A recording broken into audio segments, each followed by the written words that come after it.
kind of going to give you my perspective and then ask yours. I have a lot of parents that come here and say, "Hey, when do I challenge versus when do I not? When is burnout there?" And my response to them is, "You'll know when a player's burnt out when they don't want to do it." Like I tell people, if your player wants to be here, be here. Like don't force them to be here. But if they genuinely want to be here shooting, have them come in and shoot. And so, what would be your advice with that as far as, this is where a player should be pushed or not be pushed? Like, what is your signs and symptoms or thoughts on that? Yeah, and I'm speaking as I have two kids, and they are both different, wildly different as far as their, in a good way. Everybody's that's the thing I think is you have to learn is how each kid responds as you do training. I'm sure you learn this too, and coaching and everything that we do. As dads or coaches or whatever, you kind of learn like, all right, that's where you kind of have to know the personality of the person you're dealing with, and how much can I push them?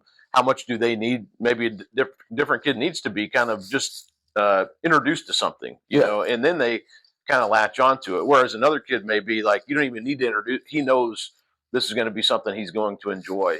But I think to me, it's like, at the earliest ages, kids I know are playing 4, 5, 6 years old, are playing multiple games and going up and playing at different places and some kids love that and I think a lot of people think that's maybe the right thing to do, but I think you just want to introduce them to the game and then kind of see where it goes from there. And I would say too, like, introduce them at the youngest ages, introduce them to a lot of different things. I mean, not just, don't think you got to pigeonhole them into basketball or whichever sport. I mean, introduce them to a lot of things that's going to help your athleticism to play different sports and whatnot. But yeah, I would say by the time you get to middle school or even maybe later in elementary, maybe you have a good idea of like, this is what he wants to do or she wants to do.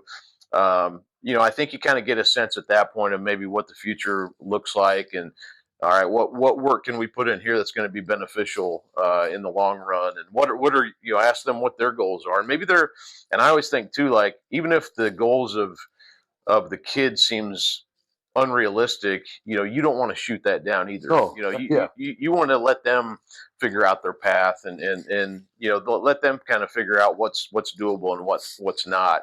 But I think just introducing them really to different things is kind of the best avenue. And I think the age probably depends on the kid in a lot of aspects.